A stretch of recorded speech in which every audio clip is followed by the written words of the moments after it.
Bienvenidos, queridos amigos, a una nueva edición de Controversia. Hoy tenemos un tema preparado muy especial. Estaremos conversando sobre Elena de White, sus escritos, quién era, su rol, todo eso entre unos instantes. Así que no se muevan, que aquí damos inicio a Controversia. Tenemos un tema muy interesante. Yo creo que... Sí, pero hay un estudio que dice... No, eso no es verdad. Me gustaría decir una cosa. Bueno, en mi opinión... No es algo tan sencillo. Pero tenemos que pensar que... Entonces, ahora, ¿cómo queda? ¿Y usted qué opina? Muy bien, sean bienvenidos al programa. Queremos darle la bienvenida a cada uno de ustedes. Recuerden que sus preguntas a lo largo del programa siempre pueden hacerlas llegar a través del correo electrónico que aparece aquí y por supuesto también a las redes sociales. Chicos, bienvenidos al programa. ¿Cómo estamos? Hola. Gracias. Hoy vamos a hablar un tema bastante particular, Elena de White. Y realmente es un tema que por muchos años viene siendo controversial, ¿verdad? Controversial. Se dice mucho sobre Elena de White. Empezamos conversando de repente cuáles son esos mitos, esas creencias que hay sobre el nombre de Elena G. de White. ¿Qué cree la gente? ¿Cuáles son las ideas que hay por ahí de repente en la sociedad referente a esta mujer? Hay gente que relaciona a Elena G. de White con enfermedades mentales, con una persona que sufre un accidente y que por causa de eso tuvo las visiones que ella dice haber tenido. Y además también de eso piensan que es una persona fanática. Claro, que no se cree, la gente de afuera no cree que ella fue una profeta, porque dicen, ¿cómo podemos probar eso? ¿Quién lo dice? Exactamente, es lo que creo que nos tiene aquí en controversia, porque obviamente se dice que es una profeta, pero ¿cómo probar que es una profeta? Algo interesante que acaba de mencionar Ale, ¿no? Profeta. Va a llegar el momento de hablar exclusivamente de profetisa, por qué profeta, qué es un profeta, pero si hablamos un poco de repente acerca de su vida, tú mencionabas algo, ¿no? Juntamente con ella, que para muchos es fanática, la gente no cree, ¿no? Enferma. Que fue una enferma mental, entonces, ¿por qué? ¿Por qué había esas ideas? O sea, ¿de dónde vienen ese tipo de creencias? Justamente por lo que dice Daniel, ¿no? Que ella tuvo un accidente de lo de la piedra, ¿no? Que muchos deben conocer, Pero, que se debe a eso, piensan. ahora, ¿realmente serán muchas personas las que sustentan eso? ¿Cuánto sustento hay con respecto a las críticas ¿Qué que de se le cierto hace a tiene ella? esto? ¿Será que es verdad? O simplemente ¿en qué fue se un basan? golpe así sencillo nada más. Porque obviamente eso la alejó de la escuela, ya que solo estuvo 3 años. Exactamente, y como la alejó de la escuela, muchas personas se preguntan cómo una persona que solamente llegó hasta el 3er grado pudo escribir tantos libros maravillosos. Hablemos de sus escritos. Sé que ella está dentro de... Tiene un gran número de páginas escritas, ¿no? Hoy en día la colección de libros, en casa tenemos la colección de libros, es enorme, ¿no? Hay un montón de libros y realmente, no sé si todos habremos leído todos sus libros o al menos uno, pero la mayoría de gente cuando ve sus libros, no así, verlo nomás ya te quitó las ganas de leerlo. ¿No? Y más a las ideas, a los preconceptos que hay muchas veces, a lo que escribe aburrido, escribe feo, Lo que escribe se piensa, cosas ¿no? sin importancia. Claro. Entonces como que no lo quiero leer, no lo quiero leer. O también esos escritos muchas personas piensan que son exagerados, ¿no? Porque en uno de ellos dice que las mujeres no pueden montar en bicicleta y cosas así. Entonces muchas personas lo toman como que... Está diciendo. ¿Cómo Claro, así? o también Sí. se dice que son copias, ¿no? Que copió de otros actores. Pero en que contraparte sustrajo cosas. con esos críticos que ella tiene, hay personas que ahora están valorando sus escritos y hablamos de gente profesional Sí, sí. en el área de la educación, en el área de la salud, en el área de la familia. Entonces, ¿qué podríamos decir realmente con respecto a sus escritos? Porque si hay gente que ahora está valorando los escritos de Elena G. de White y los está tomando en cuenta para temas actuales, entonces...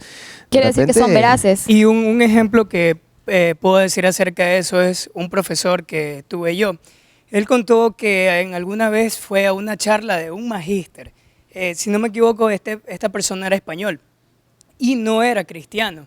Más sin embargo, en el momento cuando él estaba dando sus charlas, citó a la hermana Elena G. de White y dice que esa es una de las enseñanzas más grandes que le dejó, ya que él nunca, cuando había tenido que dar charlas, nunca había dado un espacio para decir, la hermana Elena G. White hace eso por temor a que las personas piensen que, uy, y esto es una profetisa, y esas Los cosas. preconceptos que hay. Claro, Preconceptos, hay muchas personas exactamente. que usan en sus escritos, no usan su material, pero no siempre creen que ella es una profeta, simplemente es una escritora. Sí.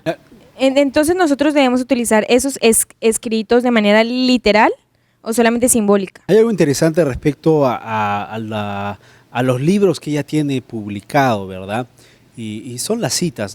Personalmente, por ejemplo, a mí en las redes sociales, como a muchos amigos, de repente nos gusta siempre compartir ideas, citas, ¿no? Y es interesante cómo sus citas tienen un alcance único Extraordinario. en temas de salud, por ejemplo, ¿no? En temas de familia, que es un tema que a muchos nos apasiona, y de repente será porque estamos muchos en la etapa como padres. Si, por ejemplo, alguien es padre, está casado, hay libros, Conducción del Niño, ¿no? Alguien está enamorado, no sabe cómo elegir la novia, no sabe si debe casarse, Cartas Cartas Jóvenes para Enamorados, ¿no? Mensaje para los jóvenes. Es Mensajes para padre, los jóvenes. recién está descubriendo esta maravillosa etapa de la vida, pero no sabe cómo criar al hijo, no sabe Conducción del Niño. O sea, pareciera como si alguien le hubiera avisado, ¿no?, a Elena de White todos los requerimientos, todos los problemas que íbamos a enfrentar en la sociedad, actualidad. ¿verdad? Y hubiera preparado de alguna manera un mensaje específico. Tú eres joven, esto es para ti, consejo para los jóvenes. Tú eres padre de familia, esto es para ti, el hogar cristiano. Tú estás enamorado, carta para los jóvenes enamorados. ¿Quieres mejorar tu salud? Consejos sobre salud. Como si hubiera realmente un desarrollo armonioso realmente en todos sus escritos. Sí, pero entonces esos escritos maravillosos fueron dirigidos por algo sobrenatural o humano. Y eso es lo distinto, porque en la actualidad podemos ver que hay muchos escritores, pero que se enfocan en un solo tema. Es muy difícil tratar de hablar de diferentes temas. Y con lo que dijimos, que con un pequeño grado, porque eso estuvo hasta tercer grado, ¿cómo pudo haber hecho eso? Y entonces, ¿cómo quedaría? Por un lado tenemos algunos críticos, pero por otro lado tenemos personas que cientos de elogian personas que son de mucha capacidad, que están utilizando sus libros como algo sumamente relevante para nuestra época. Así es. De repente alguien que nos está viendo el programa, ¿verdad? En estos momentos estás que se raja la cabeza. Elena de White, ¿quién? ¿Qué cosa? Realmente, cuando uno entra al internet, si alguien entra al internet y tipea Elena G. White, realmente lo que uno encuentra es diverso, ojo, y encontramos personas que hablan, sí, sus escritos, tal que tal, pero hay un movimiento que se está haciendo bastante popular en las redes sociales y en el mismo internet, en los blogs, como que tratan de ir en contra de lo que se menciona en sus libros, con ciertas acusaciones. Que es una ¿verdad? mentirosa. Exactamente. Lo interesante es que cuando se trata de escritos de historia, de profecía, de salud, muy poco se la critica. De familia, ni se la toca, ¿no? Sí, sí. Pero cuando habla de profecía, ahí se le rasga la ventana. Todo No, esto es falso, dicen- es mentira. Exacto. No, entonces, ¿cómo podemos ser coherentes muchas veces al encontrar información en el Internet? Porque la información que vamos a encontrar en el Internet no necesariamente nos va a dar lo que estamos buscando. ¿Verdad? Claro. Entonces, ¿qué herramientas deberíamos de repente buscar nosotros como jóvenes, ¿no?, al momento de adquirir uno de sus libros, por ejemplo? ¿Es simplemente adquirirlos, es tiplarlo en internet, o es necesario que tengamos las cosas en claras antes de leer? ¿Qué piensan ustedes? La herramienta que nosotros tenemos, la mejor es nuestro cerebro, nuestra capacidad de discernir las cosas. Entonces, para poder hablar sobre ella, deberíamos leerlos. Y eso es lo hermoso, que cuando uno empieza a leer uno de los libros de ella, es algo tan increíble que te metes en el tema. Tu Y mente sabes se que abre. Es un consejo para la vida. Entonces, en vez de concentrarnos en los prejuicios, ¿será que deberíamos de concentrarnos en investigar un Exacto. poco y de repente nosotros mismos ver y evaluar los escritos de Elena G. White? Hay libros realmente que son específicos. Y permítanme acá recomendarles con todo cariño, si tú eres padre de familia y estás viendo el programa, tus hijos son chiquitos o son bebés o ya son adolescentes, tienes que leer El Hogar Cristiano. Es un libro increíble, ¿no? Un matrimonio que lee El Hogar Cristiano no es lo mismo que un matrimonio que no lee El Hogar Cristiano. Y esto sin importar religión, sin importar calidad de vida, sin interesar tampoco razón social, o sea, sin importar Exacto. el background que tú puedas obtener. Un hogar que como esposo, como hogar, lee El Hogar Cristiano, lee Conducción del Niño, lee la educación, lee Palabras de Vida del Gran Maestro, lee el deseado de toda la gente. Exacto. Es un una hogar familia que tiene diferente. una perspectiva increíble. te empiezan a aparecer respuestas para cómo corregir al niño, qué enseñarle, cómo corregirlo, que son preguntas realmente que los padres jóvenes muchas veces nos hacemos. Queridos amigos, el tema está súper interesante. Recién estamos en la punta del iceberg, el programa recién inicia. Nos vamos a una pequeña pausa, ustedes no se muevan. El tema de Elena de Huay, regresamos con más aquí en Controversia.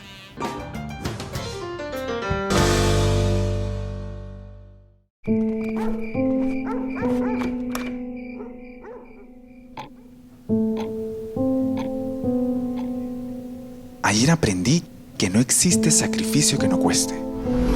Por eso, mientras todos duermen, mi universidad y yo planificamos mi futuro. Universidad Peruana Unión. Juntos.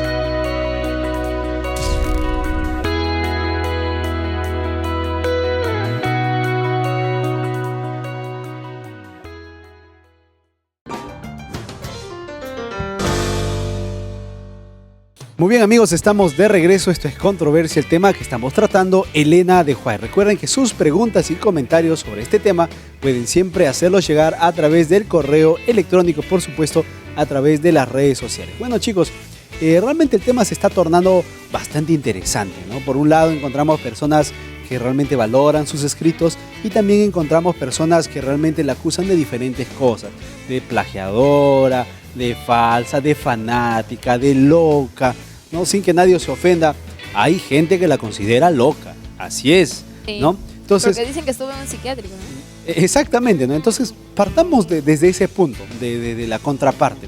¿Es posible en alguna manera que alguien de esta forma, o sea, siendo loca, sea tan coherente en sus escritos? Por ejemplo, que libros como el que ella escribió, Deseo a todas las gentes del 2005, fuera premiado por la Biblioteca Nacional de los Estados Unidos como la mejor biografía de Jesús. Entonces, y muchos otros libros que ahora son utilizados por especialistas. Una persona enferma, mental o fanática podría escribir cosas relevantes para una época en la que ahora tenemos tanta ciencia. Sí, pero también se preguntan que tantos libros que fueron también escritos, por decirlo así, fueron copiados de otros libros. Claro, también se dice esto, ¿no? Que fue sustraído de otros escritores. Pero el hecho de que ella haya citado a otros autores implica que lo que ella escribió no es inspirado. Hablemos un poquito, justamente antes de llegar al tema de la inspiración y del plagio, que es un tema realmente controversial dentro de lo que es Elena de Huay. Es posiblemente la acusación más latente, más famosa, más perenne que existe todo el tiempo, ¿no? Copió, ¿no? Pero vamos a llegar a ese punto y vamos a conversarlo con el especialista, porque ya lo metimos en problemas, tiene que contestarnos. El asunto aquí que tenemos que también conversar un poquito es en qué situación ella escribió. Hoy en día tenemos una tendencia realmente en que los escritos, no los libros publicados más vendidos hoy en día, encontramos autores que no vamos a mencionar para que no nos hagan cortar, sino que tienen que ver con la autoayuda, con el descubrimiento de yo mismo, que tienen que ver con economía, con crítica, o que tienen que ver con un muchacho vampiro, o un muchacho que es mago, o que tienen que ver con una chica enamorada de un monstruo. No, esos temitas son los que se venden, se buscan, ¿no? Sí. Y clara queda la intención del escritor, ¿no? ¿Para qué escribe un libro? Quiero dinero, quiero un premio. ¿Será realmente entonces esto también cierto para Elena de Huay? ¿Ella escribió con un propósito? Claro, ¿cuál sería el propósito de escribir tantas cosas tan diversas y al mismo tiempo tan coherentes? ¿Qué podríamos decir con respecto a eso? Y ahora también, ¿por qué los escritos de Elena G. White en este momento tienen tanto cuidado? Porque en los Estados Unidos, no recuerdo ahora en qué ciudad, pero en los Estados Unidos está guardado en una bóveda los escritos de Elena G. White. Si lo están cuidando tanto, puede ser que entonces la gente lo está valorando. Quiere decir que hay un grupo de personas que creen que es cierto y que valoran sus escritos. El contexto social en el cual Elena de Huay surge como persona es realmente interesante. Vemos que ella aparece en una época en la cual la mujer no era, ¿cómo decirlo? No era la cabeza del hogar, pero era una persona encargada del hogar, ¿no? encontramos a la mujer dentro del papel del tiempo de Elena de White como la trabajadora, la que se encarga de la casa, de criar a los hijos, de hacer varias cosas en la granja, el esposo, el que se va al trabajo, porque justamente vivía en una época en la cual se seguía colonizando diferentes partes de los Estados Unidos, se seguían avanzando cosas, había guerras, empezaba una guerra, terminaba un conflicto por acá, terminaba por allá, y justo en este contexto aparece una señorita, porque era una señorita, ¿verdad? Flaquita, delgadita, que a las justas parecía que respiraba y se desmayaba, ¿no? Porque se nos describe a Elena de White como una persona que estaba enferma, y aparece ella con un mensaje revolucionario, ¿no? Un mensaje guiador, y ella, una señorita. Entonces, ¿hasta qué punto será cierto que es profetisa? ¿Por qué mencionamos esto? Porque vemos en la Biblia, ¿verdad?, que los profetas aparecen en momentos especiales para cosas especiales. Entonces, aparece Elena de White en un contexto único, especial, en la cual el mundo se encuentra en un boom, ¿no? En un boom de estudio, en un boom científico, en un boom social, un boom mental, en tantas cosas empiezan a expandirse y justo aparece ella, ¿no? Entonces, ahora también debería existir alguien como ella, porque ahora vemos tanta maldad en la sociedad y que el mundo cada vez está más patas arriba. Entonces, debería existir también alguien así como existió en ese entonces Elena de White. Sí, entonces ahí vendría esta pregunta, ¿no? ¿Por qué Dios no le reveló a Elena tantos de los problemas que se están viendo en estos momentos? Que no hay respuestas en los libros. Pero justamente esa parte, ¿será que Dios no le ha revelado? ¿Será que de repente nosotros no lo hemos descubierto? Lo hemos Porque, descubierto. mira, No, hoy día honesto. los mayores problemas de la sociedad, ¿qué es la sociedad? Es el grupo de familias. Entonces, si quieres cambiar una sociedad, lo que tiene que cambiar son las familias. Las familias son integradas por personas. Para que cambie una familia, tiene que cambiar las personas. Y vamos a darnos cuenta que sus escritos van dirigidos a la persona, a la familia, a los padres, Y a los hijos a también. los hijos y después a la sociedad. Como que realmente hubiera un orden, como que realmente hubiera un propósito. El problema muchas veces es que de repente algunas personas están leyendo lo que dijo la sociedad antes de leer lo que se dijo para una sola persona. Y eso crea un conflicto, ¿no? Es como que, por ejemplo, vamos Claro, al ¿a quién colegio le creo? el primer día y en vez de aprender A, E, I, O, U, te empiezan a hacer un dictado y no sabes escribir, ¿no? Como que, Claro. ¿qué tan importante es realmente el tener un orden, ¿no? El poder investigar. ¿Ustedes creen, o que han escuchado por ahí, que fue un momento especial en el cual apareció Elena de White, o realmente fue una cuestión de casualidad? Se dio y ella apareció. Nosotros analizamos la historia en el siglo XVII, XVIII, XIX, que es específicamente donde ella aparece, vemos que aparecen una serie de filosofías muy interesantes, y si comparamos lo que dice Elena G. de White con las filosofías que aparecieron en ese entonces, vemos que Elena G. de White, como dijo bien Caleb, revolucionó todo lo que en ese momento se estaba creyendo, se estaba planteando o se estaba de repente colocando muchas veces en lugar de Dios. Y también hay muchos escritos que ella lo dijo desde el punto de vista psicológico, ya que en ese momento también se estaban desarrollando diferentes teorías en el mundo, en Alemania, en Estados Unidos, donde quizás estas terapias psicológicas agredían a las personas. Y las recomendaciones que ella dice son muy buenas, porque no atenta contra tu integridad física. Cuando hablamos de la familia, cuando hablamos de la salud mental, vamos a darnos cuenta que para su tiempo lo que ella escribió respecto a salud y educación era súper avanzado, ¿no? La educación en el hogar, la educación a través del ejemplo, el trabajo como parte de la educación, el tiempo, la organización del tiempo como parte de la educación, el papel, el rol de la madre dentro de la crianza del niño. Ahora son conceptos que los escritores salen y dicen, hemos descubierto, hemos confirmado, pero en realidad Elena de White lo escribió hace mucho tiempo, ¿verdad? Lo mismo que con salud, los 8 remedios naturales: descansa bien, toma agua, haz ejercicios, muévete por tu cuerpo, cuida del planeta. Todos esos mensajes, hoy es el boom, ¿no? Cuida tu cuerpo, cuida el planeta, que el calentamiento global, y salen, ¿no? Personas, somos nosotros los que hemos descubierto. Un momentito, Elena de White lo escribió en 1800 y tantos, ¿no?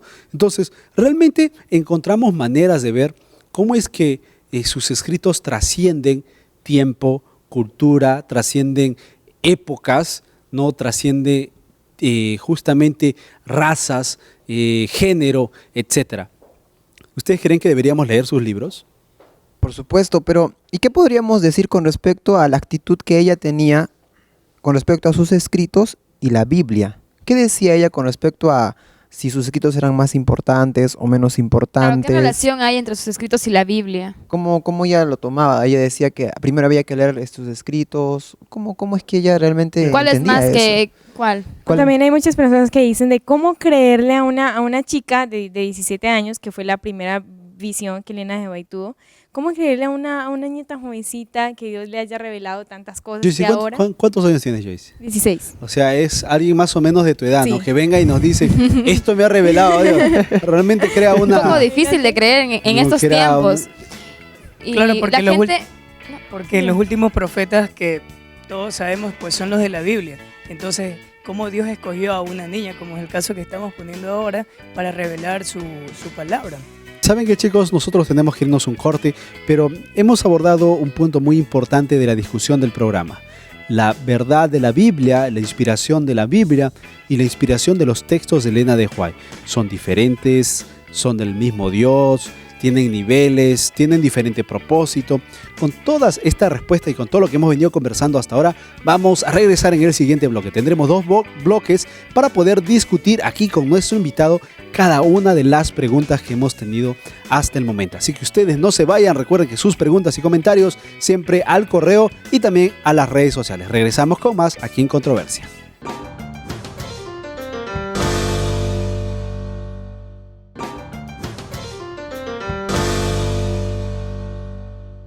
Muy bien, amigos, estamos de regreso. Eso es Controversia y el tema que estamos tratando hoy, Elena de White.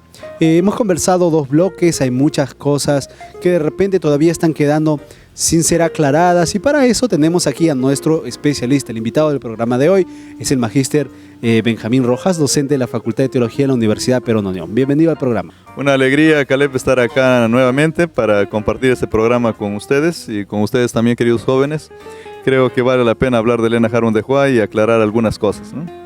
Hay mucho que se dice de ella y realmente si tuviéramos que detenernos para tratar de contestar cada pro y contra que se tiene, cada mito y creencia, podríamos pasar no solamente ese programa sino varios, pero es necesario que tengamos ciertas cosas básicas. Empecemos recordando quién era y por qué es tan importante ahora.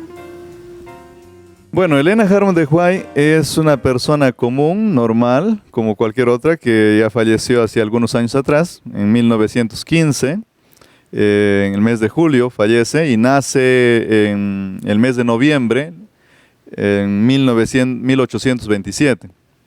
Entonces, es importante hoy en día porque no solamente la iglesia la considera una escritora muy importante y profeta, porque la iglesia adventista la considera como profeta, pero la sociedad también ha tomado mucha atención en sus escritos, ¿no? Y ha prestado atención, están estudiándolo y hay algunas otras denominaciones, hay algunos otros grupos y no necesariamente religiosos que están prestando atención a sus escritos. Está considerada una de las 3 mujeres más importantes en el mundo, de las que ha escrito más en la biblioteca del Congreso de Estados Unidos.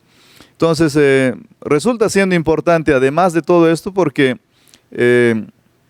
tuvo un grado de educación muy bajo y a pesar de eso consiguió esto, que es algo pues aparentemente sobrenatural, porque no es lo que se espera de una persona que no tuvo educación regular, normal, ¿no? Básicamente estudió primero y segundo grado de primaria y nada más. Ahora, con respecto a los escritos, muchas personas piensan que ella se contradice en diferentes temas. ¿Qué podemos decir con respecto a esas posturas? ¿Será que hay una mala lectura de sus libros? ¿Es un problema de interpretación o de descontextualización? Porque son muchas personas que creen que hay contradicción o en todo caso informaciones desactualizadas. Sí, yo creo que no sé si serán muchas realmente, hasta donde yo he podido ver, la realidad es que no es una gran cantidad. Ella tiene algunos críticos que se reproducen, pero no son muchos, ¿no? Y estos críticos han tratado pues de hacer la mayor cantidad de bulla posible, vamos a decirlo así, para que sus críticas vayan, y algunas de ellas tienen que ver con ese hecho de que tal vez no tiene unidad en su temática, que existen un tema abordando de una manera y entonces aborda otro tema y no se sabe realmente qué es lo que dice al final. Por ejemplo, uno de los casos podría ser el tema de la naturaleza o la cristología, vamos a decir, para hablar un poquito más, de forma más general, respecto al Señor Jesús. Cuál fue su naturaleza, para qué es lo que Él vino y todo lo que tiene que ver con el Señor Jesús, ¿no? Pero hay estudios que se han hecho de forma más detallada y más profunda que muestran que no hay contradicción ninguna, sino que más bien hay un desarrollo, porque ella no podía decir las cosas todas de buenas a primera, en el primer escrito, sino que tenía que ir aumentando para que la gente misma vaya asimilando, ¿no? Ya. Nosotros debemos de tomar las escrituras de Elena G. White literalmente, obedecer lo que ella dice. Mira, nosotros tenemos que entender algo. Elena Harum de White es profeta y por lo tanto sus escritos son inspirados por Dios y todos los escritos inspirados necesitan ser interpretados. Y algunas cosas van a ser literales, así como hay en la Biblia, cosas que son muy literales y puntuales, pero hay algunas cosas que tienen que ser interpretadas y van a tener un símbolo. Y en el mismo documento, así como ocurre en la Biblia, en el mismo documento se nos va a decir qué es lo que representa ese símbolo. Por ejemplo, Elena Harum de White en su primera visión, ella cuenta que vio una luz, ¿no? Una luz que guiaba a un grupo de personas que caminaba en un sendero. Y luego más abajito, si uno sigue leyendo, dice, y esa luz era el fuerte pregón, porque ella misma se lo dijo así, esa luz es el fuerte pregón. Entonces yo no necesito estar imaginándome qué es lo que ella está tratando de decir, porque normalmente el profeta también dice, no en el mismo lugar, hay veces unas hojas después o hay veces en otro documento, qué es lo que está significando lo que él, o en este caso ella, está diciendo, ¿no? Antes de empezar a hablar un poco más sobre su rol de profetisa, hablemos referente a lo que todo mundo conoce de ella. Dentro de la Iglesia Adventista podemos hablar de ella con ciertos roles. Sin embargo, si yo quiero tratar de ser objetivo y presentar de alguna manera, de manera entendible, ¿cuál fue el impacto que ella pudo causar en una sociedad? Podríamos de repente enumerar sus escritos básicamente. ¿Cómo impactan sus escritos a la sociedad? ¿Son una cuestión de lectura antigua? ¿Es una cuestión de lectura moderna? ¿Es una cuestión de lectura contemporánea? O sea, ¿para qué escribió? ¿Por qué escribir tanto? Yo creo que sus escritos están impactando ahora y todavía no se sabe todo lo que va a ocurrir cuando la gente lo comienza a estudiar un poquito más profundamente, ¿no? Pero si nosotros tendríamos que ir y revisar, digamos, cuántas veces se consultan estos escritos a través del sistema de internet, ¿no? Nosotros nos daríamos de cuenta que esto es bien alto, o sea, cada día va aumentando la cantidad de gente que va leyendo estos documentos que ella escribió. Y eso es lo que yo les decía hace un ratito, porque nosotros tenemos que estar conscientes que el profeta cuando escribe no para un grupo de personas específicos, sino que Dios se encarga de que su escrito, su voluntad, llegue a todos los seres humanos posibles, ¿no? Y eso es lo que está ocurriendo hoy en día. Entonces, nosotros encontramos investigadores, que están analizando para tocar un tema nomás, por ejemplo, el asunto de la educación, ¿no? El asunto de la educación, tenemos nosotros en Europa algunos países que han tomado el libro La educación escrito por Elena Harum de White, no necesitan ser religiosos, no creen ni en Dios, pero ven que estos principios son muy importantes. Yo estudié, ahora que ustedes lo mencionan, yo estudié teología pues en el vecino país de Bolivia, y el profesor mío, que era un profesor del área de educación, nos enseñaban en ese tiempo un curso que tiene que ver con educación y capellanía y todo eso de acá, era asesor del ministro de Educación. Y el asesor del ministro de Educación, su libro base era el libro de educación de Elena Harum de White. Entonces, no se trata solo de que la iglesia le dé importancia, sino que existe una repercusión mucho mayor. En el mundo médico nosotros podemos hablar mucho, aunque algunos no lo van a reconocer, pero podemos hablar muchísimo de ella y cómo ella realmente impactó a las ciencias médicas y en muchas otras áreas, ¿no? ¿Y cómo saber que verdaderamente ella era una profeta? Ya que cada religión pues profesa tener algún tipo de profeta. ¿Cómo saber que ella es verdadera? Buena la pregunta, ¿no? La Biblia tiene algunas características respecto a los profetas. Si uno lee, por ejemplo, el libro de Deuteronomio, uno encuentra en el capítulo 18 que la palabra de Dios dice que los profetas tendrían que, en primer lugar, si hablan, tendría que cumplirse lo que ellos dijeron. Luego, el libro de Isaías nos va a decir de que todo profeta tiene que hablar pues de acuerdo a todo el contenido bíblico. O sea, si no dice conforme a todo lo revelado, es porque no es profeta. Nosotros vamos al Nuevo Testamento y nos va a decir que nadie que viene hablando en parte de Dios tiene que decir de que el Señor Jesús no ha sido Dios encarnado. Entonces, si alguien dice que el Señor Jesús no es un Dios encarnado, ya no es profeta. Entonces, la Biblia nos da algunas características respecto al profeta. Y cuando uno hace una evaluación honesta y sincera en Elena Harmon de Huay, uno encuentra que esto fue una realidad. Si nosotros vamos ahorita a buscar al pueblo donde ella vivió, los lugares donde ella pasó, nos vamos a dar cuenta que no es una persona odiada aún por la gente que no compartía la fe adventista. No, que es una persona que tuvo un buen testimonio, que fue querida, que fue apreciada. Entonces, esto también hablaba la Biblia y eso también se cumplió en la vida de Elena Harmon de Huay, ¿no? Ahora, con respecto a ella como persona, nosotros hay un argumento que se continúa utilizando, que es el hecho de que ella tuvo un accidente cuando era niña. Y algunos piensan que este accidente pudo causar problemas mentales, que es lo que le producía las alucinaciones, que después ella llamó de visión. Entonces, ¿cuán válido puede ser ese argumento realmente? Bueno, ella no tuvo solo un accidente, ¿no? Sabemos de uno que le pasó justo unos pocos, cuando ella tuvo unos 9 años más o menos, por el año 1836. Ella estaba caminando junto con algunos compañeritos de la escuela y entonces le tiraron con una piedra y la dejaron pues 3 semanas inconsciente. Ese fue el primero, porque después de eso vino otro golpe que también la dejó así, estando niña, ya cuando estaba en casa. Y de eso a veces no sabemos mucho, pero la realidad de las cosas es que esto no afectó en nada. Ella era muy consciente de esta situación. Lo que sí afectó estos accidentes fue a su salud, a su fortaleza física, porque su fortaleza física se vio debilitada. Ella durante muchos años tuvo problemas de no tener, digamos, la capacidad para correr una maratón porque pues rápidamente se agitaba, ¿no?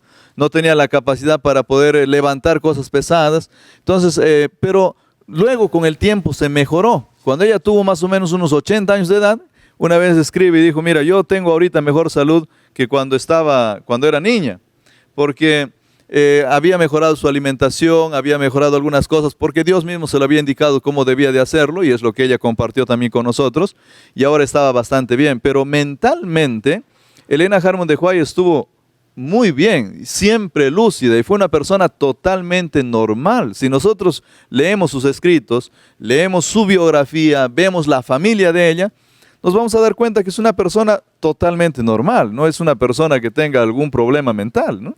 Cuando hablamos de sus escritos, exactamente sobre sus escritos, ella escribió bastante, no hay duda de eso, miles y miles de páginas, pero también ha escrito cosas de repente que no tienen que ver con revelación. De repente uno de los problemas más grandes que encontramos hoy es que todo lo que está escrito por Elena de Huay se cree o se tiene la idea que viene de parte de Dios, que es inspiración divina.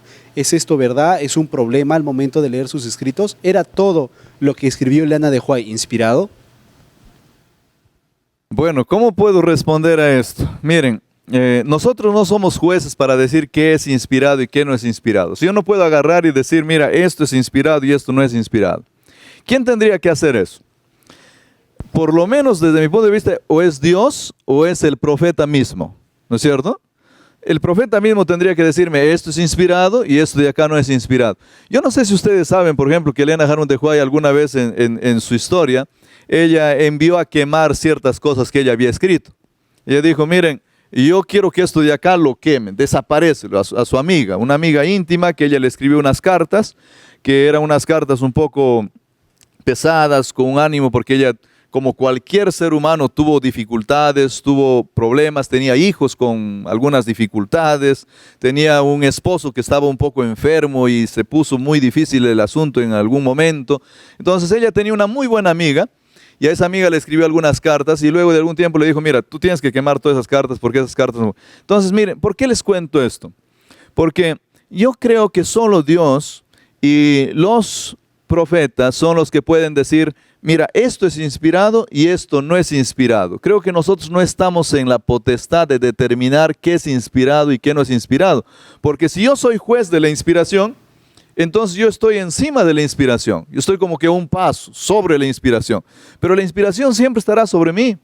Entonces, solo el profeta y Dios. Y en este caso, Elena Harmon de White dejó ciertas cosas como archivadas y dijo, mira, esto de acá es para la iglesia. Y todo lo que de alguna manera nosotros conocemos y está siendo publicado es justamente porque ella lo dejó para la iglesia. Pero, y hay algunas otras cosas que ella no lo dejó y no se publican o simplemente no los tenemos porque se desaparecieron, ¿no? Alguien me dijo una vez, por ejemplo, ella no escribió alguna vez la lista del mercado. Seguramente, pero no, nadie tiene esa lista de mercado, ¿no? muchas personas se preguntan por qué Elena G. White es considerada como una profeta y no como una fanática. Ok, yo creo que ella no fue fanática ni en su vida, ni en su experiencia personal. Creo que puede haber alguien que piense así porque lamentablemente no conoce muy bien la experiencia de Elena Harmon de White. Alguien podría decir, por ejemplo, ella es fanática porque dijo que no hay que comer carne y seguramente ella nunca comió y seguramente ella nunca experimentó nada de esto. Pero no es tan cierto así. Cuando uno comienza a leer sus documentos se da cuenta de que ella, después de que Dios le reveló, efectivamente dejó la carne. Pero después de eso, también en ciertos momentos específicos, en situaciones muy especiales, ella consumió pescado y ella misma lo dice. Entonces nosotros, hay veces no conocemos bien y entonces la tildamos pues de fanática o de algo por el estilo, ¿no? Pero creo que ella ha sido muy equilibrada en sus consejos, ha sido muy coherente con lo que ella ha dicho y ha hecho. Y por lo tanto no se le puede tildar de fanática, ¿no? Sino que más bien de una consejera sabia. Hay muchos consejos que ella da en sus libros. ¿Se podrían decir que algunos de ellos ya están pasados de moda o que no están escritos para la actualidad? No, yo creo que si nosotros decimos eso, vamos a decir que la Biblia también puede estar pasada de moda. Y Dios, su palabra, porque la palabra de ella es la palabra de Dios, su palabra la dio para todos los tiempos. Lo que puede ocurrir es que nosotros no lo estemos entendiendo bien o no estemos sacando el principio. Claro, por ejemplo, ella dijo así, todas las mujeres deberían de aprender a manejar una carreta, tomar las riendas del caballo y saber cómo ensillarlo y saber cómo llevar adelante esta carreta. Claro, si tú lo tomas al pie de la letra y dices, bueno, pues ahora ¿qué hago yo, no? Ahora tengo que aprender a hacer eso. El principio es importantísimo. El principio es que las mujeres deberían de saber conducir. En ese tiempo había la carreta como el medio de transporte y hoy en día están los autos. Entonces, si una dama, una señorita no aprende a conducir, tiene una deficiencia tremenda. Y esto, de alguna manera, es un consejo valiosísimo, ¿no? Ahora, deberíamos traerlo a nuestros tiempos. Por supuesto que hay que traerlo a nuestro tiempo. Pero todo lo que ella escribió es actual, o sea, es útil para nuestro momento. Muy bien, realmente tenemos muchas preguntas referentes a sus escritos. Necesitamos profundizar un poquito más sobre el contenido de los propios escritos, ¿no? Usted ha mencionado que tenemos temas de educación, tenemos temas de familia, temas de salud, pero no fue lo único que ella escribió. Por supuesto. Ella abordó muchos temas que sin lugar a duda pueden ser aplicados desde educación sexual hasta qué tipo de abuelos hay que ser. O sea, los temas que ella toca, que llega a hablar, que llegó a escribir realmente son bastante amplios. Entonces es necesario que tengamos algunos parámetros bien claros. De repente, por ejemplo, qué manera, cómo lo escribió, para qué lo escribió, con qué pensamiento lo escribió, con qué propósito lo escribió, porque seguramente alguien que nos está viendo en estos momentos nunca ha escuchado de Elena de White, ¿no? Nunca ha escuchado el gran problema, la gran controversia que hay referente a sus escritos y todo, pero está escuchando de una escritora que pues tiene muy buenos consejos para su familia, para su felicidad. Y creo que algo principal, muy importante para los que nos gusta leer libros, es saber para qué se escribió. Un escritor escribe para ganarse un premio, para vender libros. Otro escritor puede ser para tener una colección, para justificar su doctorado, o sea, hay un motivo para escribir. Entonces de repente sería bueno esclarecer con qué motivo escribió Elena de White, ¿verdad? Entonces con todo esto, yo sé que me he explayado bastante, pero es necesario que lo sepamos porque con esto vamos a regresar al siguiente bloque. Ustedes no se muevan, el tema que estamos tratando, Elena de White, regresamos después de un corte.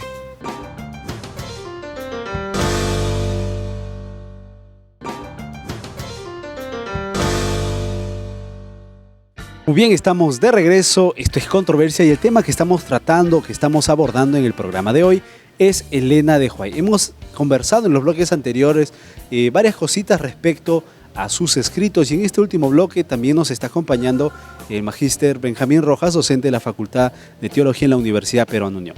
Cuando hablábamos, dejamos esto desde el bloque anterior, ¿no? Sería bueno que veamos cuál es el propósito de los escritos de Elena de White. Hablábamos justamente en el bloque anterior al final, ¿no? Que todo escritor tiene un propósito, la fama, un premio, un bestseller, etc. ¿Cuál fue el propósito de Elena de White al escribir tanto? Mira, si nosotros le preguntaríamos a Elena Harmon de White por qué has escrito, cosa que alguna vez alguien le preguntó y ella tuvo la oportunidad de responder, le digo simplemente porque Dios me lo pidió, Dios me mandó. Y es lo que dicen todos los profetas, porque no hubo un interés económico de por medio, no hubo un interés de fama, de popularidad, no hubo otro interés que no sea simplemente el de obedecer a Dios en la orden que se le pidió. No fue la única, ¿no? Porque Dios le pidió a otros profetas, a otras personas antes de ella, para que de alguna manera sean los portavoces de Dios, pero estos de alguna manera se escaparon, ¿no? No quisieron, tuvieron temor. Y de paso les debo decir de que estos individuos, que nosotros los conocemos por nombre por lo menos, tuvieron la oportunidad de contactarse con Elena Harmon de White, se encontraron con ella poco después de las visiones de ella. En el año 1845, los dos se encontraron con Elena Harmon de White. Y cuando Elena Harmon de White contó sus visiones, tanto Hazen Foss como William dijeron, mira, realmente tú eres profeta de Dios, porque eso a nosotros también Dios nos había dicho, solo que nosotros no quisimos, no teníamos el valor, digamos, de predicarlo, de escribirlo, de anunciarlo, ¿no? Pero esa fue la única razón. La razón es obedecer la voluntad de Dios y Dios le pedía que ella comunique y ella comunicaba. Muy bien, pero ¿cómo ella identificó el llamado de Dios para ser una profeta? Bueno, Elena Harmon de White nace en un hogar que ya es cristiano. Y después del accidente que ella tiene, que ustedes lo conocen, ella vive una experiencia espiritual muy especial. O sea, trata de pedir ayuda a Dios para que de alguna forma ella comience a mejorar su salud. Y poco tiempo después de esto, ella asiste a unos sermones que estaban siendo predicados por Guillermo Miller en ese tiempo. Y entonces ella, con esto de que el Señor Jesús ya viene pronto, se preocupa más y comienza a angustiarse por su salvación. Y ella misma dice, ella cree que ya está perdida y comienza a tener temor de que este mundo se acaba y ella no va a ir al reino de los cielos. O sea, comienza a vivir una vida espiritual muy fervorosa delante del Señor. Y en esto, porque el profeta, uno no consigue ser profeta porque uno se consagre, ¿no? Dios observó esta realidad de esta señorita. Dios vio que ella podía ser útil y Dios vino y la llamó. Entonces, inevitablemente, nosotros no podemos llegar a pensar de que tal vez fue el enemigo el que le habló, porque ella estaba viviendo una vida de comunión con la palabra del Señor, una vida de lectura con la palabra de Dios, una vida entregada a la palabra de Dios. ¿Y cómo fue que ella llegó a la iglesia adventista? Bueno, ella no llega a la iglesia adventista, sino ella es una de las que va a dar justamente el primer impulso para que la iglesia adventista pueda existir. Porque cuando ella inicia su ministerio profético en 1844, no existe una iglesia adventista como tal. Lo que existe es un gran grupo de personas, un poquito antes del 22 de octubre, que creían que el Señor Jesús venía y por eso se llamaban adventistas, porque de alguna manera estaban esperando el advenimiento del Señor Jesús. Pero luego del 22 de octubre, cuando el Señor Jesús no vino, quedaron un grupito de personas estudiando la Biblia y dentro de ellos Elena Harmon de White, y ahí ella comienza a recibir las visiones y con el tiempo este grupito, con Elena Harmon de White dentro, se convierte en lo que nosotros hoy en día conocemos la iglesia, como la iglesia adventista del séptimo día. Ahora, considerando que Elena de White es una persona que fue inspirada por Dios, y que sus escritos también fueron inspirados, el hecho de que ella utilice información de otros autores en sus libros, tanto en el área de salud, de educación, que ella diga cosas que otros autores ya estaban descubriendo en su época, ¿quiere decir que eso quita inspiración o validez a los escritos que ella tiene? No quita ninguna validez a la inspiración de que el profeta lea. O sea, uno no es profeta porque no lea a nadie. O sea, uno es profeta justamente porque de alguna manera tiene la capacidad también de leer, tiene la capacidad de autoeducarse. Y Elena Harmon de Huay, que no pasó, digamos, una educación formal, ella leía muchísimo. Para su tiempo, tener una biblioteca con más de 1000 volúmenes era realmente grande, porque hoy en día la gente que tiene muchas posibilidades de tener los libros más pequeños y todo, algunos no tienen ni 100 libros en la biblioteca, ¿no? Porque hay que comenzar a contar a ver cuántos tenemos. Pero ella tenía una biblioteca realmente grande, de más de 1000 volúmenes, tal vez mucho más, los que estaban ahí en su biblioteca. Y ella leía muchísimo. Entonces, el profeta no necesariamente tiene que dejar de saber lo que otros dicen. Hay un asunto que necesitamos conversar y tiene que ver con el propósito, con el desarrollo, con el inicio y con el desempeño general de Elena de Huay dentro de la historia y más plausiblemente dentro de la historia del inicio del adventismo. Fuera del hecho de que ella ha sido una de las pioneras de las gestoras del adventismo, normalmente siempre se la asocia con ciertos nombres, ¿no? Se la asocia con Guillermo Miller, se la asocia con varias personas, ¿verdad? Y normalmente la oposición a sus escritos siempre presenta algunas figuras, ¿no? Guillermo Miller, relacionado con la masonería, un militar retirado, viejo loco, Elena de Huay, una mujer que sufría de problemas mentales, con ilusiones, ¿verdad? O sea, se empieza a colocar características de cada persona como que diciendo entre locos se juntaron y salió algo interesante. Sin embargo, cuando vemos el producto de esta locura, nos damos cuenta que estamos hablando de una organización, de una institución realmente fuerte. Entonces, la pregunta iría en esta parte. ¿Por qué justamente ella? ¿Por qué justamente en 1845? ¿Por qué no el año pasado? ¿Por qué no ahora? Imagínate, si ella hubiera aparecido justo ahora en el boom de las comunicaciones, donde tú colocas algo en tu portal de redes sociales y en menos de una hora está en todo el mundo, donde las cosas pueden llegar a propagarse más rápido, donde la información tiene mayor acceso. O sea, si ella hubiera aparecido ahora, no habría duda de ninguna manera de su genialidad, de la inspiración de sus escritos. De repente podría ser inclusive hasta más útil, ¿no?, a la sociedad. ¿Por qué justamente en ese tiempo? ¿Habría algún trasfondo? ¿Había alguna razón especial? ¿Tenía algún propósito dentro de la historia o las profecías bíblicas que reforzaba el hecho que apareciera justo en ese entonces? Bueno, podríamos contestar esto a través de dos caminos. Uno es el asunto bíblico. Y otro tiene que ver con el asunto social. Miren, si ustedes revisan un poquito la Biblia, ustedes se van a dar cuenta de que Dios levantó sus profetas no cada año ni cada mes. Nosotros damos la impresión de que cuando leemos el Antiguo Testamento, profeta había todo el tiempo, ¿no? Y no es así, o sea, había cada 300, cada 400 años, aparecía un profeta. Porque estamos hablando de más o menos 1500 años del Antiguo Testamento y no pues todos los años habían profetas. Entonces, ¿cuándo Dios levantaba el profeta? ¿Cuándo Dios pedía que exista un profeta?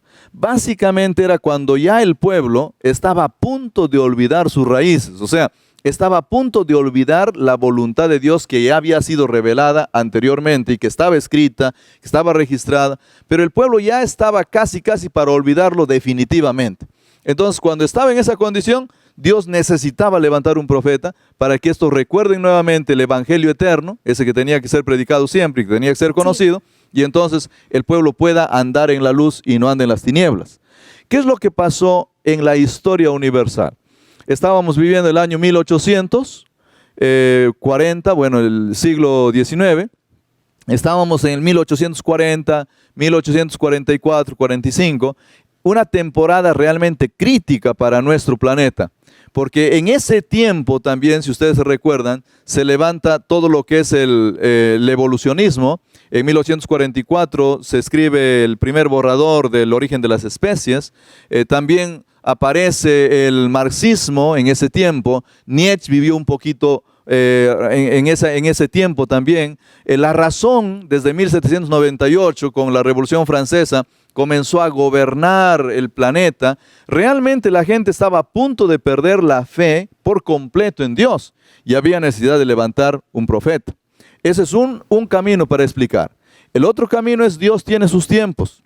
Y en la Biblia, en el libro de Apocalipsis, nosotros encontramos profecías, y en el libro de Daniel también, que nos mostraban que en 1844 debía de surgir la predicación del Evangelio nuevamente, pero con la verdad auténtica. Apocalipsis 14 dice es necesario, o sea, predica ahora el Evangelio eterno. Y Apocalipsis 10 dice, después de la experiencia amarga que tú vivas, tú vas a tener que ahora predicar también el Evangelio eterno. Y justamente como siendo el cumplimiento de esta profecía, aparece el levantamiento de Elena Harmon de White. Entonces, hay dos razones, digamos, poderosas para explicar el surgimiento de ella. Algo interesante que necesitamos mencionar y ir cerrando ya el tema, porque yo sé que hay muchas preguntas. De paso, si ustedes en casa tienen preguntas, tienen algunas dudas que de repente no llegamos a tocar en el tema, siempre pueden hacerlas llegar a través del correo y, por supuesto, a través de las redes sociales. Resumiendo todo, porque necesitamos llegar a esto es. No, está bien, escribo bonito, escribo bastante, tenía un propósito, cumplió tiempos bíblicos, todo lo que quieras. Pero el punto de quiebre viene en cuestión de escritos, porque al no saber qué parte de sus escritos son inspirados y qué parte no, porque muy pocas veces ella dice, no, me fue revelado. Y muchas veces sus revelaciones están en macro para toda la iglesia, para todo un grupo, para toda una familia, o también de manera personal respecto a ti, respecto a fulano de tal, porque encontramos también que en sus escritos hay cartas, hay testimonios. Entonces, tenemos un conflicto muchas personas porque a veces colocamos como que grados de inspiración, ¿no? Y tenemos aquí la Biblia y tenemos los escritos de Elena de White. Entonces, hay grupos de personas que solo utilizan la Biblia y no utilizan los escritos de Elena de White. Otro grupo de personas que utiliza solo los escritos de Elena de White y no utiliza la Biblia. Hay también grupos que colocan la Biblia sobre los escritos de Elena de White, o también hay grupos que colocan los escritos de Elena de White sobre la Biblia. Entonces, acá hay un problema, porque la inspiración es de Dios. La inspiración proviene de Dios. El Espíritu Santo capacita al profeta para poder darle las herramientas disponibles para que coloque el mensaje por escrito y pueda ser transmitido. Entonces, ¿de qué estamos hablando? Estamos hablando de dos tipos de inspiración, estamos hablando de un Dios diferente, estamos hablando del mismo mensaje, la misma importancia. Ella misma dice, ¿no? Yo soy una luz menor que está conduciendo a la luz mayor, como diciendo, bueno, mis escritos son menos válidos que el de él, que lo que está en la Biblia. Entonces, entramos a un conflicto ahí que de repente sería necesario que podamos aclarar. Bueno, lo primero que puedo decir es lo siguiente. Yo no encuentro un profeta en la Biblia que diga, mira, mi palabra es lo máximo, por favor, escuchen. O sea, no existe un verso que diga eso. Si nosotros leemos la Biblia, nos vamos a dar cuenta que hay profetas, así como por ejemplo el caso de Amós, ¿no? El que dice, mira, yo ni siquiera soy profeta, pero Dios me ha mandado a que yo diga esto. Y él lo dice así literalmente, no soy profeta. Entonces ahora, porque él dijo no soy profeta, yo digo pues ya no es profeta. No es así. Es que una característica de los profetas siempre ha sido darle mayor valor a los escritos anteriores. Si ustedes leen a Pablo, se van a dar cuenta cómo Pablo, que es profeta, y creo que eso no hay duda, da mucho valor, como si se tratase de mayor importancia a todos los escritos del Antiguo Testamento. Y así sucesivamente, todos los profetas le dan un valor tremendo. Entonces Elena Harmon de White lo que está haciendo es lo que todos los profetas hacían. Mostrar que es un ser humano sencillo y humilde y que reconoce que la revelación de Dios dada a los demás es tan importante para la vida de ella, es mucho más importante para la vida de ella que cualquier otra revelación. Ahora, no existen diferentes grados de inspiración, porque el espíritu que viene y habla con el profeta es el mismo. Todos los profetas tienen el mismo nivel de inspiración. Valga decir acá que tanto lo escrito por Moisés como lo escrito por Pablo o lo escrito por Elena Harmon de White fueron revelados por el mismo espíritu y por lo tanto todos tienen el mismo valor. Pero ¿qué es lo que pasa? Lo que ocurre es lo siguiente. Miren, hubo un erudito en el pasado, un erudito bíblico que dijo así: si nosotros tendríamos solamente escrito Génesis capítulo 3 versículo 15, que dice que tendría que venir una simiente que tendría que herir en la cabeza a la serpiente, ¿no? Entonces, si tendríamos solamente escrito ese pasaje bíblico, dice él, nosotros no necesitaríamos nada más en la Biblia, porque ahí ya está resumido todo el Evangelio. Ahí está resumido todo el plan de salvación. Y bastaría con ese versículo para que nosotros podamos comprender que Dios nos ama, nos quiere salvar y todo el plan de salvación. Pero Dios no se quedó solamente revelando ese versículo, sino que después de de haberle dado muchas visiones y revelaciones a Moisés, tomó otros profetas y también reveló algunas cosas más.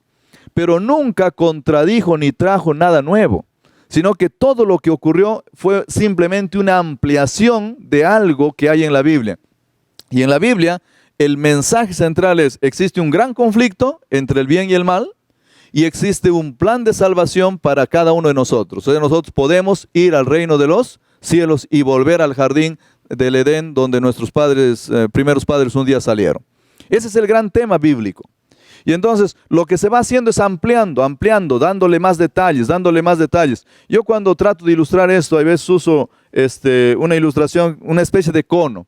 Piensen ustedes en Génesis 3:15 como si fuese la punta del embudo acá. Y luego todo el Pentateuco, el primer círculo. Y vamos subiendo y se va ampliando las cosas y va todo el Antiguo Testamento. Se amplía más en el Nuevo Testamento. Todo va mostrándonos una sola cosa: que Dios quiere salvarnos, que hay un gran conflicto, que hay una lucha entre el bien y el mal y que hay un plan de salvación para nosotros. Pero nos va dando más detalles respecto a algo que Dios ya lo dijo a Adán y Eva en el principio.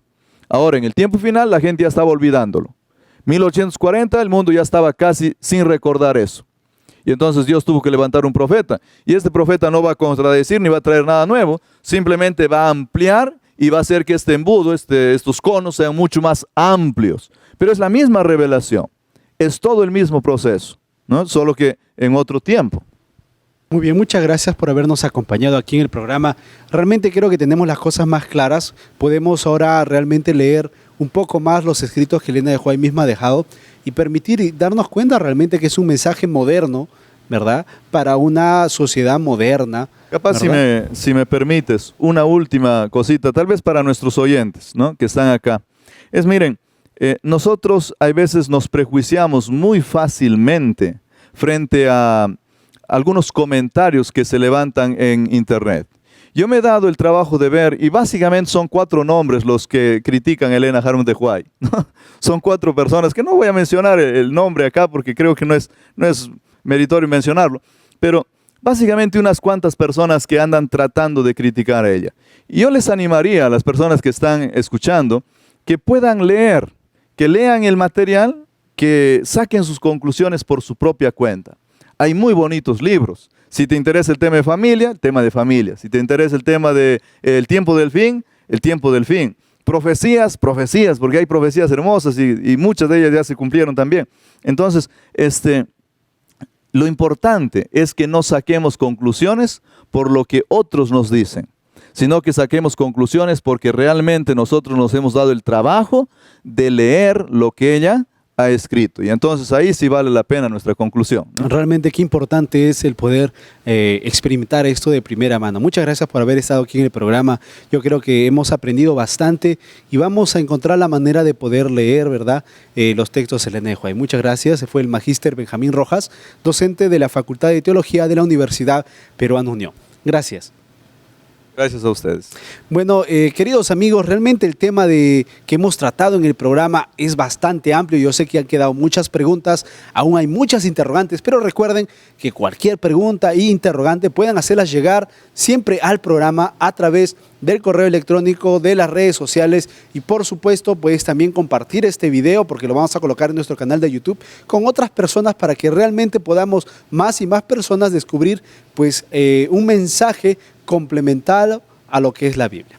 Así que antes de despedirnos nosotros, como en todo programa, queremos leer con ustedes un texto bíblico. Así que vamos a pasar a nuestro amigo que tiene un texto para este momento. Está en 2 de Crónicas 20:20.